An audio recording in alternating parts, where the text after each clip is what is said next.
Et yop les potes, c'est DJ Verox de la chaîne Coca, j'espère que vous allez bien, en tout cas ça va super comme d'habitude.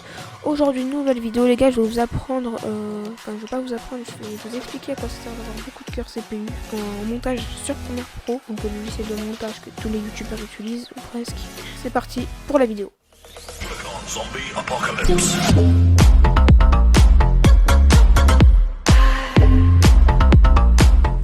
Ok, du coup les gars, là on se retrouve avec nos deux ordi, donc les deux sont à équifréquence, enfin presque la même fréquence, et je suis là qui a 100 MHz de plus. Donc nous avons le 4 coeurs et le 4 coeurs 4 threads et le 2 coeurs 2 threads, qui est branché à cet écran. Et du coup nous avons deux Adobe Premiere Pro, donc on va ouvrir des projets.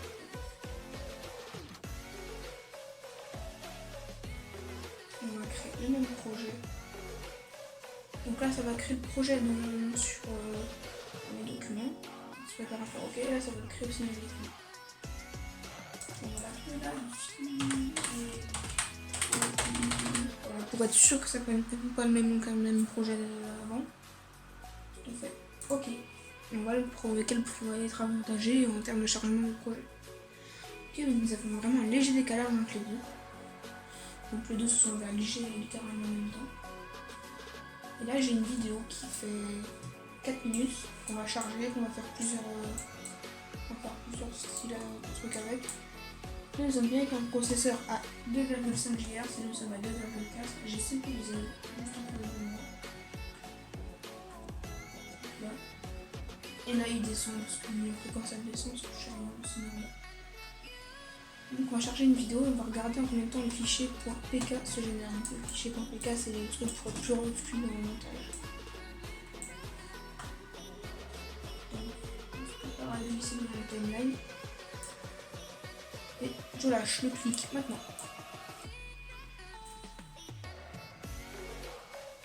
Ok, donc je suis allé un peu plus vite.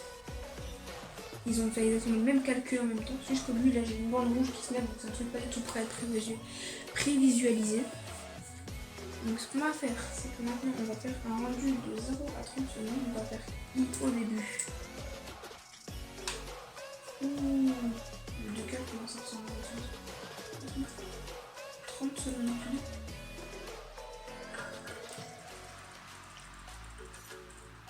On va faire un rendu de 30 secondes. On fait I.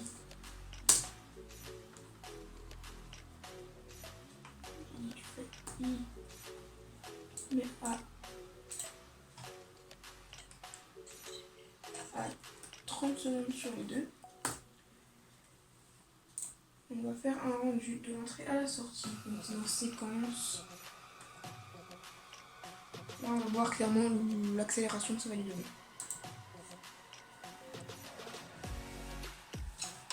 Là le rendu, là il en est à 21%, là il est qu'à 16%. Donc vous voyez déjà la vitesse que ça a en plus. Bon, en vrai les deux PC se débrouillent bien je trouve. Donc voilà. Lui est sur le point de terminer le rendu alors que lui il en est qu'à 60%. Donc je sais pas si ça vous va. Voilà, lui il est en pause. Donc on va faire des essais, on va accélérer les vidéos. Donc les deux vidéos on va les accélérer à 400%, on va faire. Deux vidéos à 400. Et je pense que c'est là qu'on va ressortir la différence. Entrer en même temps, les deux exactement en même temps. Et on va lire, et on va le sentir, on va clairement le sentir. Et c'est parti. Et comme lui il se débrouille très bien.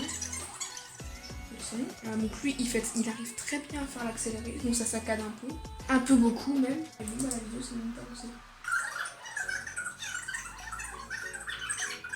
Voilà, donc là vous voyez clairement, lui il saccade beaucoup plus rapidement que lui. Et je suis bien là je suis en mode de je suis pas en intégrale.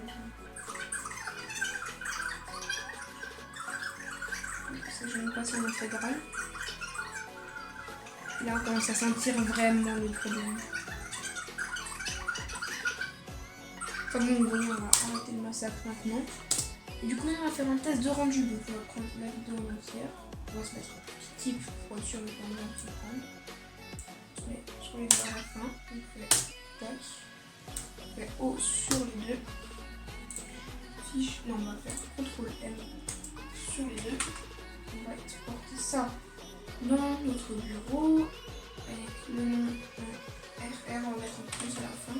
RR enregistré. Donc là, c'est en gros, on va faire un 720p60 en CBR à 15 mégabits. Et ici aussi, on va faire comme ça. On va mettre RR à la fin.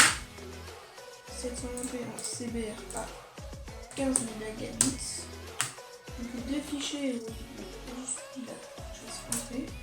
les deux fichiers exportés.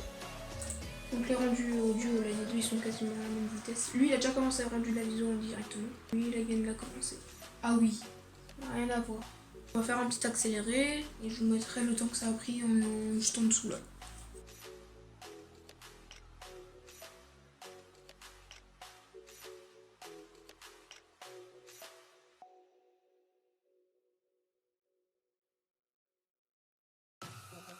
Ok, donc les gars, donc cet ordi a pris environ 3 minutes à faire le rendu, même pas. Donc il a vient de terminer et lui il reste encore 48 secondes. Bon, par contre, ce que j'ai remarqué, c'est que lui il fait beaucoup plus rapidement les rendus audio. Donc lui là, mon PC portable un peu petit, il fait beaucoup plus rapidement les rendus audio. Ça m'impressionne. Et lui par contre, une fois que c'est rendu pur vidéo, il trace. Ah oui, et ceux qui vont dire ouais mais celui-là il a le turbo boost parce qu'il y a du secteur. Non, les deux ils sont pas sur secteur, les deux ils sont sur batterie. Il y a que lui qui branche un câble Ethernet. D'ailleurs ce que je me suis pas rendu compte c'est que le rendu s'est fait sur le NAS. Donc on ira le chercher après. Donc voilà, lui il vient à peine lui il est en train de terminer le rendu. Donc ceux qui veulent connaître les deux configs. Lui il a un Pentium B980 2 cœur 2 thread à 2,4 GHz, 8 Go de RAM, le GTX GeForce 610M. Ensuite il y a dedans il y a un SSD de 128 Go crucial, donc en vrai ça va. Et voilà, enfin lui c'est tout. Et lui il a 1 Tera de disque, plus 256 Go SSD, 8 Go de RAM, un i5 7300 HQ, une GeForce GTX 1050.